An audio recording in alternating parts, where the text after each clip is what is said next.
Another day in paradise. Greetings, old lovelies.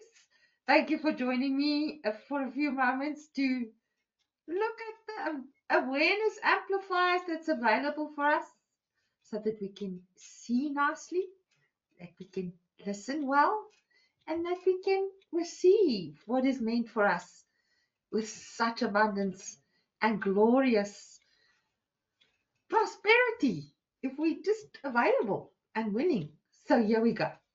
Today, my thoughts are around the weight of self-expectation. And really, it translates into the burden of feeling not good enough or not doing enough.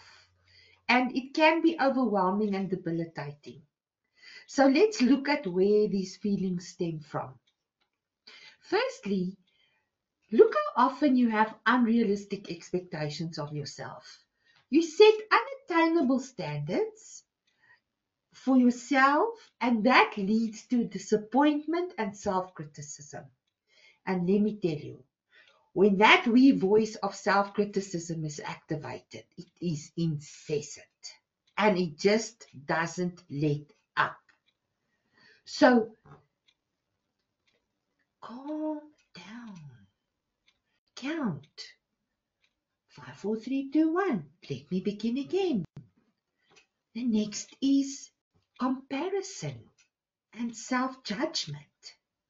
It creates a weight of self-expectation, comparison, and self-judgment.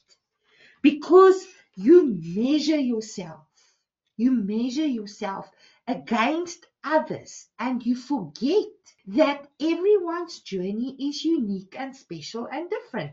There is nothing that you can compare yourself to because there is no other like you. So when you move into comparison, you're always going to find something that lacks.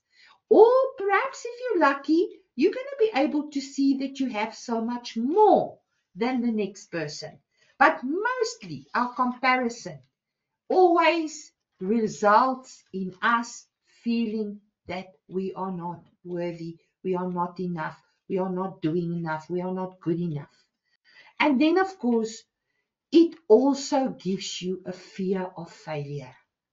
And a fear of failure is an imperfection.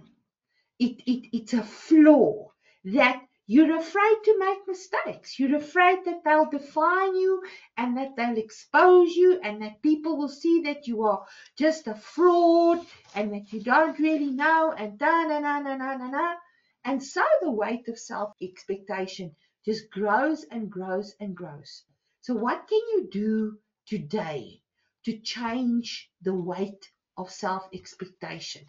That which you load in here on your shoulders, that sometimes feels just too much to carry and to bear. So let's begin by putting some things down. So if you can now imagine what the weight that you're carrying of the expectations that you have of yourself, just for today. I've got to do this and this and this and this and this, and I must get that done and that done and that done and that done. The minute you start thinking of all these things as a list of things that you need to move through and to get through, you are going to have the most unrealistic expectations of yourself of the how it's going to happen. Make your list. It's not wrong. Plan your day. Create your day. But when you do what needs to be done, you can only do one thing at a time because you have two hands. And these two hands, yes, you can multitask for sure because you are very adequate and you're very, very clever and you're very intelligent and you're very equipped. But when you start thinking about everything in your head as a systematic process, it's going to feel like you'll never have enough time to do it. But when you simply jump in without the weight of self-expectation, but to actually trust that you're capable, that you have the capacity, that you've always managed, then, my word is my honor, you will see that you process through the day and it will get done beyond your expectation beyond what you think is possible. You will be pleasantly surprised. And on that note, don't forget to give yourself permission to be pleasantly surprised.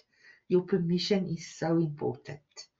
And always remember, your word is your honor, and life does honor your word, but it's not going to happen the way you think. Such is life. It was wonderful to share these few moments with you. Just to see you back soon. Don't forget to push the subscribe button and give it a like if it served you today. I'll see you back soon. Such is life. Bye.